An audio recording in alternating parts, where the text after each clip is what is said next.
Alright, evening. It's November the 9th, 2024. This is video 2. I believe this is video 1 of the rotor check. I have to do video 2 of the diode check.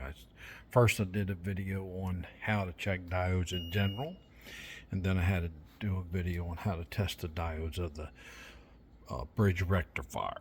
6. But this here video is going to be on the rotor check. Now, think about it. Most of your rotors have slip rings, right? Rotor because it rotates, see it? So the belt drives this, just like here. Okay, this is a rotor in there with brushes. We went over this before. I made a video. You can see them right in there. And the brushes right there. Notice how they're curved? Well, that's the generator brushes. So the rotor's the same. They each have a ohm value. Like this would be right there. It's the same. They're curved. They wear curved. They should have a natural curve to it. These are the slip rings.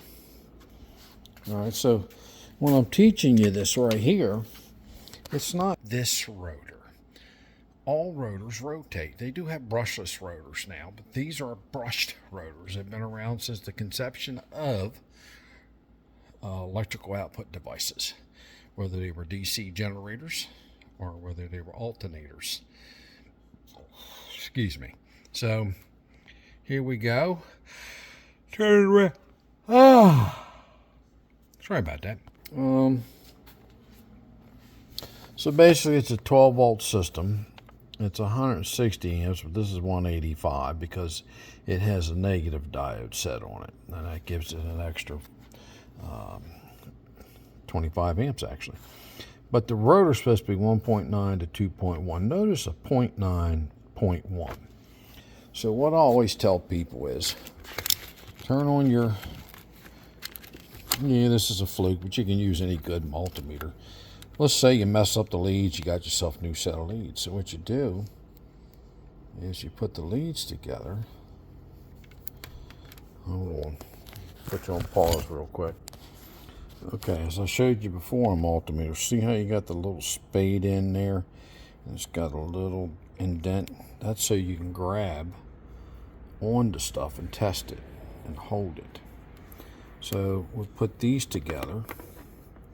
And we're going to, whatever we get for a reading here, when we put these two leads together, we're going to subtract it.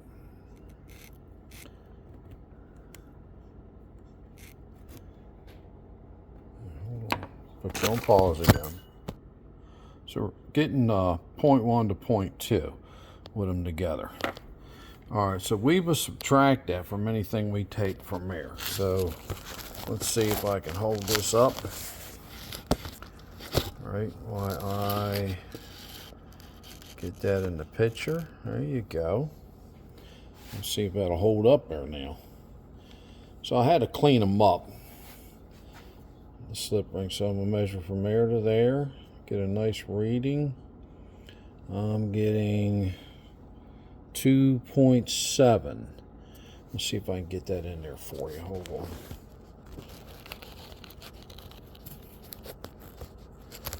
Of course it's going to run, right? It's going to rotate. Hold on. I'll get her holding up where I can get her doing it. All right, there you go. OL. All right, we put the leads together. And we get 0.2 of a reading. Now we're going to touch the rotors. You see I'm putting it in there, the slip rings. We got 2.7, 2.5.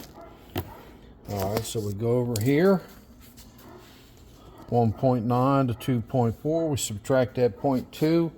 We're on the high end because this is dirty. So we're going to clean these up, but it's a good rotor. The next check we do is from here to the bearing shaft or the rotating shaft itself, and it better get OL. All right, like that. It's out of limits. So, and we go to the other one. All right, right there.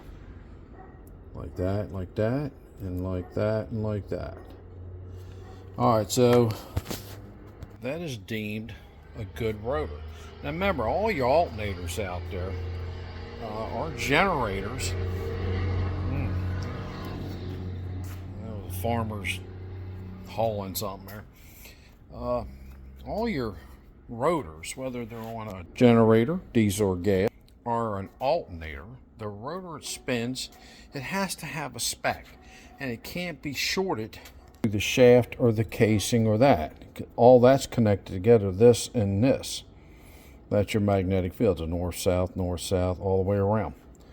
So this book pertains to the 4000 series. Leecnevile, Prestolite bought out, at least, so you need these specs. All right. Well, that was it. That was just a rotor check. Next, I have video 2 of the diode check, which we did right there. Remember we talked about that diode, right? And then we did one on a circuit board to show you. That was video 1, so this is video 2. That's 1, 2, 3, 4, 5, 6. So the coils, the stator, which is stationary, which goes on the outside of the case. The rotor goes in that hole where the bearing is and spins. Rotor rotates. Stator, stationary. So these develop an AC voltage. So we'll talk about them when we get there, but each one. So there's 3 of them. So you got 6 diodes, all right? That's your bridge rectifier. All right, now there you go. Maybe we'll get lucky and see if I can get a part number. But basically, we just did a rotor check today.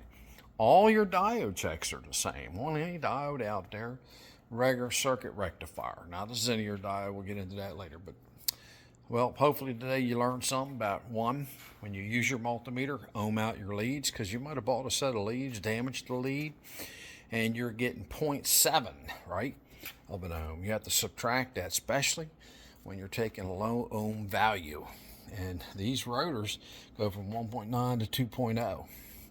So if you had 0.9 and you was getting 3.2, there you go, subtract. You're too high in resistance. Probably got dirty slip rings, clean them up real good. That's all I can tell you about it. That's a real simple video. If you have problems with it learning, let me know. Put in comments down below. Join the Facebook page, RV Diagnostics. 33,000 members and growing. There's a YouTube channel. This one, I think that's almost 8,000 members. 760 videos, excuse me. And then there's a website, which is a paid membership. That's $170 a year right now. That's one-on-one with me. I've saved people thousands of dollars on their RVs, toads, cars, travel trailers, Class A, B, C, D, E, F, G, H's. Little joke here. Thank you very much, Jeff from RV Diagnostics. We're out of here.